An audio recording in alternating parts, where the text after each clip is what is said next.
आज हम लोग एक चैप्टर पढ़ेंगे सेमेस्टर 5 के जो कोर्स में cost and management accounting honours paper का सब्जेक्ट है। ठीक है, इसका जो चैप्टर पढ़ेंगे उस चैप्टर का नेम है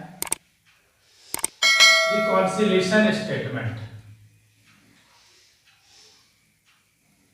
जो कि एग्जाम के पॉइंट ऑफ व्यू से इंपॉर्टेंट है। बहुत बड़ा चैप्टर नहीं है बट एग्जाम में इससे क्वेश्चन आता है। एकदम बेसिक रूल बताएंगे, बस वो बेसिक रूल को फोकस करना, ये चैप्टर तुरंत समझ में आ जाएगा।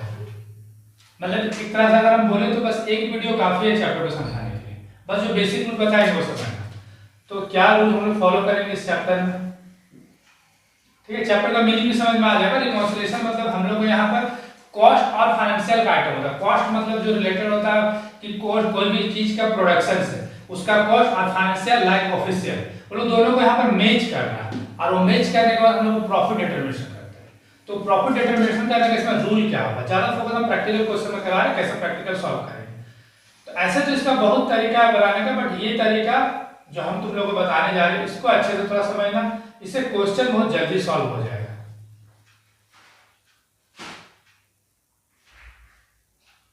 डायरेक्ट रूल है, फाइनेंशियल का प्रॉफिट इंक्रीज होगा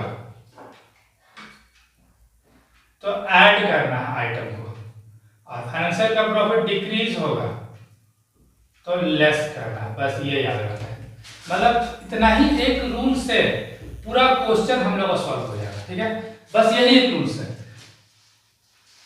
फाइनेंशियल का प्रॉफिट इंक्रीज होगा तो आइटम को ऐड करेंगे, फाइनेंशियल का प्रॉफिट डिक्रीज होगा तो लेस करेंगे।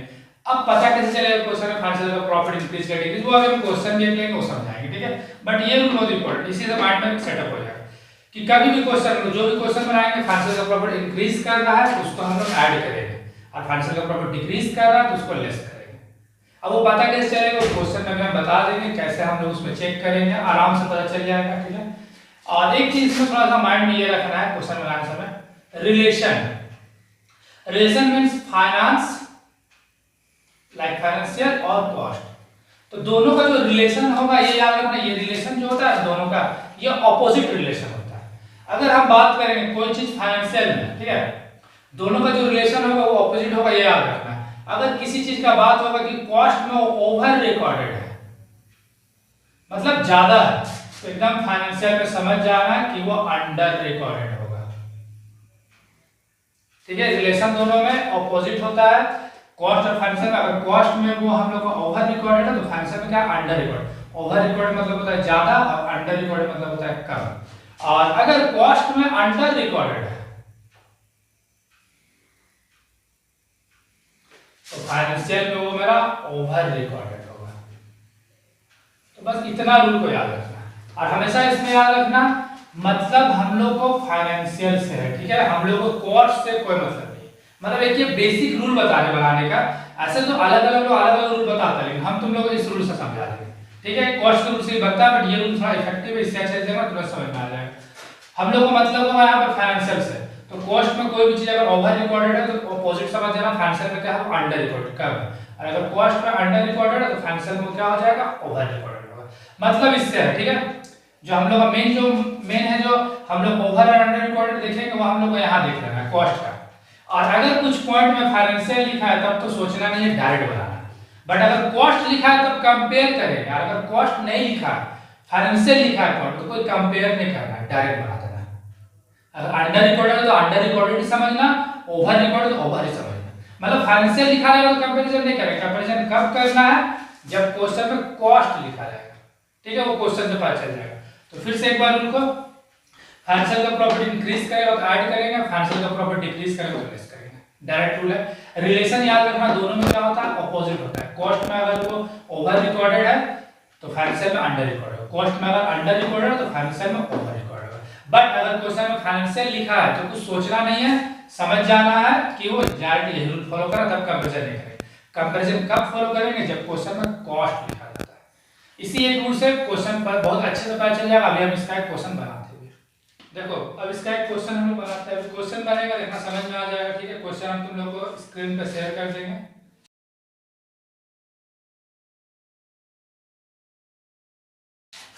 और ये बुक का एक क्वेश्चन है, एग्जांपल है 4 नंबर, वही क्वेश्चन बना रहे हैं क्योंकि पहला बेसिक समझने के लिए क्वेश्चन बहुत जरूरी है। फॉर्मेट होता है पार्टिकुलर सम। तो सबसे पहले करना क्या है ना, क्वेश्चन में ये दिया रहेगा profit as per cost account, ये पहले लिखना है, ठीक है। ये क्वेश्चन में दिया रहेगा, तो ये क्वेश्चन देखोगे, क्वेश्चन में लिखा रहेगा, इस क्वेश्चन में कुछ स्टार्टिंग में लिखा है calculate the amount of profit as per profit and loss account on the basis of following information.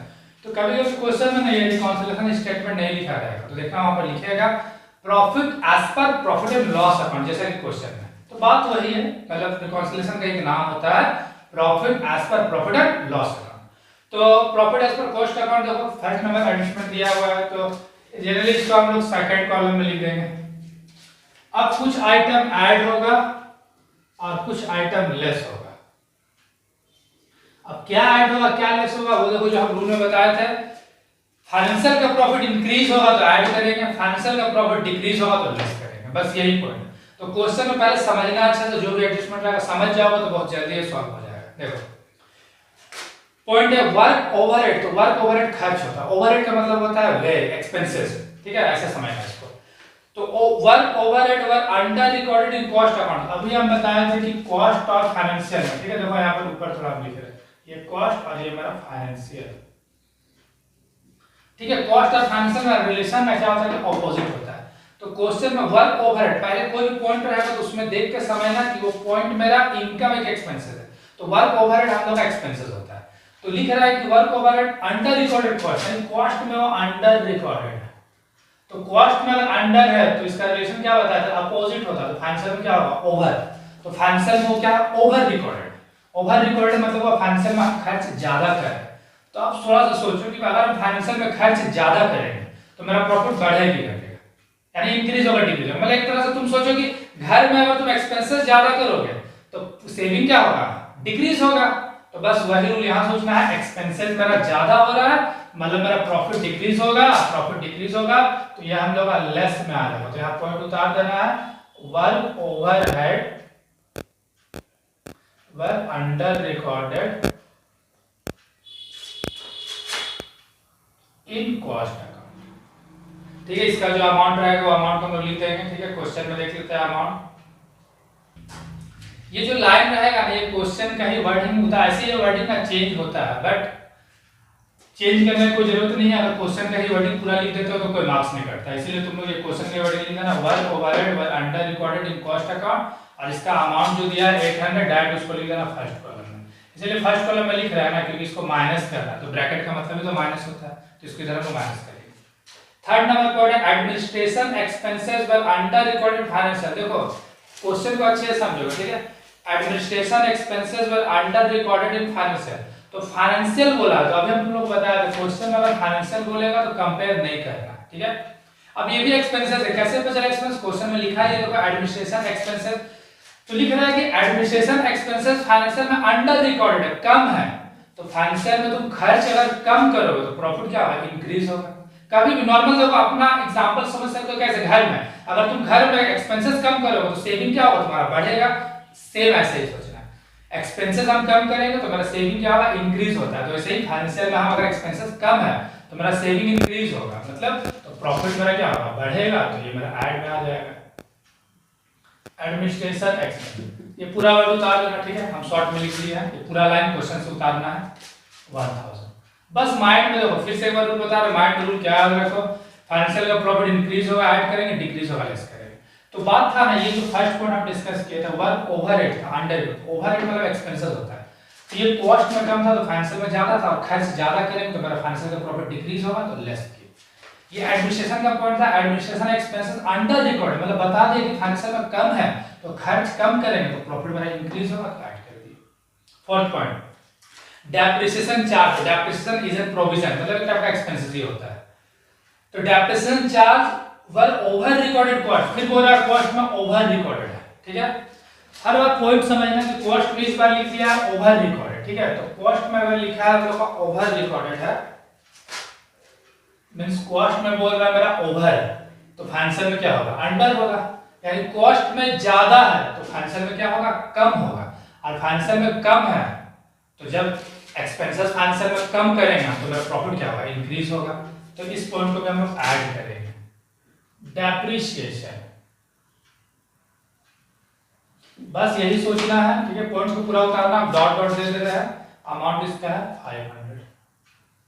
बस माइंड में यही सोचना है तुम लोग को कि फाइनेंशियल का प्रॉफिट इंक्रीज करेगा तो ऐड करेंगे, डिक्रीज होगा तो लेस करेंगे। यहाँ पर दिया था डेप्रिसिएशन चार्ज और ओवर रिकॉर्डिंग कॉस्ट में ज्यादा तो फाइनेंशियल का कम है, तो एक्सपेंस कम करेंगे तो प्रॉफिट इंक्रीज होगा तो ऐड कर दिए।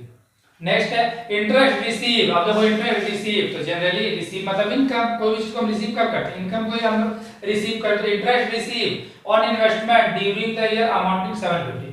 अब तुम लोग देखना इस पॉइंट में कॉस्ट भी नहीं लिखा, फाइनेंशियल भी नहीं लिखा, तो अब कैसे पता करेंगे हम लोग कॉस्ट है फाइनेंशियल का। तो एकदम याद रखना एक पॉइंट और रूल, जब पॉइंट में कुछ नहीं लिखा रहेगा तो ऑलवेज समझोगे वो मेरा फाइनेंशियल। पॉइंट में कुछ नहीं लिखा है तो क्या समझेंगे, वो फाइनेंशियल। तो इस पॉइंट में हम फाइनेंशियल का आइटम है। तो इंटरेस्ट रिसीव, इंटरेस्ट रिसीव मतलब मेरा प्रॉफिट इंक्रीज करेगा इंटरेस्ट मिलने से, तो ये हम लोग ऐड कर देंगे। इंटरेस्ट रिसीव वर्डिंग पूरा नोट कर दोगे, वर्डिंग क्वेश्चन का उतार देना, ठीक है। क्वेश्चन में जो वर्डिंग रहेगा हम डॉट डॉट दे दिया है। इसका अमाउंट है 750, हम लोग 750 लिख दिए। नेक्स्ट उसके बाद सुनना, transfer fee amounting to ₹250 were receive during the year connection with registration of transfer of share. तो जनरली ट्रांसफर जब शेयर करते हैं ना, एक जैसे किसी का शेयर किसी दूसरे को ट्रांसफर करें तो उसके लिए ना ट्रांसफर भी मिलता है कंपनी को, तो ट्रांसफर की कंपनी के लिए इनकम होता है, ये याद रखना। और ऐसे बाय द वे दिमाग से निकल गया तो यहाँ लिखा हुआ भी देखो, transfer fee amounting to 250 receive, तो रिसीव मतलब जो इनकम है हमारा। तो फिर से पॉइंट में कुछ नहीं लिखा, तो क्या बोले पॉइंट में कुछ नहीं लिखा है तो वो हम लोग का पॉइंट होगा फाइनेंशियल का। और ट्रांसफर पे रिसीव हो रहा मतलब इनकम है, तो मतलब प्रॉफिट इंक्रीज करेगा, तो इसे भी हम लोग ऐड करेंगे ट्रांसफर फी रिसीव। इस पॉइंट में इतना लिख सकते हो, ठीक है। इसमें डॉट डॉट नहीं दे, इतना काफी होगा, अमाउंटिंग टू ₹250।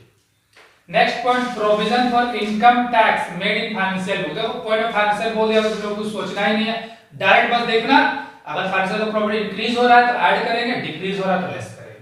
तो पॉइंट में लिखा है provision for income tax made in financial, तो इनकम टैक्स गवर्नमेंट को हम लोग क्या करते हैं, देते हैं, ठीक है। गवर्नमेंट को हम पे करते हैं, तो इनकम टैक्स पे करेंगे तो मेरा प्रॉफिट क्या होगा, डिक्रीज होगा, तो ये हम लोग का लेस में आ जाएगा। Provision for income tax amount इसका है 24,000, तो ये लेस वाले लोग ना ब्रैकेट में डाल दो, ठीक है, मतलब ये माइनस होगा। फिर एक point windfall gain. Windfall gain मतलब सडनली तुमको कुछ पैसा मिल गया, पॉइंट में कुछ नहीं लिखा है तो बताया फाइनेंशियल का होता है, तुमको पैसा मिल गया, तो अब पैसा तुमको मिल गया हो तो प्रॉफिट तो इंक्रीज होगा, तो ये मेरा ऐड होगा विंडफॉल गेन। इसका अमाउंट है 2500। फिर लॉस बाय फायर, तो कोर्ट में कुछ नहीं बोला तो फिर से फाइनेंशियल लॉस बाय फायर मतलब आग से जल गया, तो मेरा प्रॉफिट डिक्रीज हो जाएगा, तो डायरेक्ट लेस में आ गया ये लॉस बाय फायर, अमाउंट 2000। चलो फिर उसके बाद loss due to depreciation stock value, तो फिर से क्वेश्चन में लॉस लिखा है, कुछ नहीं बोला तो फाइनेंशियल का, तो लॉस का मतलब ही तो हो गया कि फाइनेंशियल का प्रॉफिट डिक्रीज होगा, तो हम पॉइंट को सेम लिख देते हैं, यहाँ पर लिखा loss due to depreciation stock value, इसका अमाउंट है 1000। तो डायरेक्टली याद रखना है कि लॉस लिख दिया तो लेस ही हो जाएगा, ठीक है। यहाँ डेप्रिसिएशन स्टॉक मतलब स्टॉक वैल्यू का कारण वो मेरा डेप्रिसिएशन का जो लॉस होता है।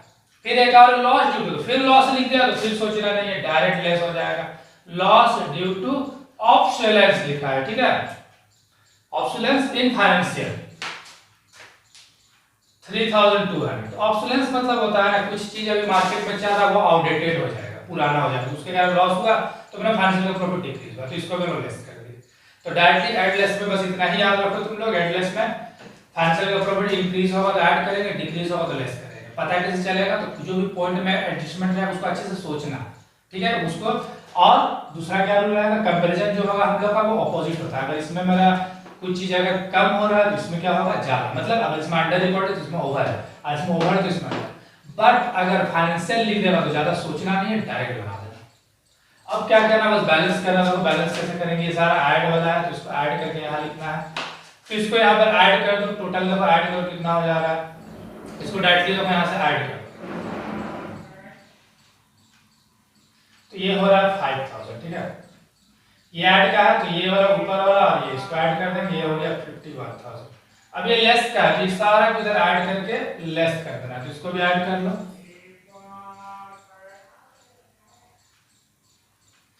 31,000 ऊपर वाले अमाउंट से इसको माइनस कर दो, तो आंसर आ गया 20,000। और इसी टाइप का क्वेश्चन ही एग्जाम में आता है, और सारा को एक लाइन से देखो क्लोज कर देना, और ये जो आंसर आएगा इसके सीधा में लिख देना है profit as per financial book, या अकाउंट भी लिख सकते हो, ठीक है। ये हम लोग का हुआ कंप्लीट। ऐड वाला को इधर ऐड कर दे, लेस वाला को लेस कर दे, जो आंसर आ गया प्रॉफिट एज पर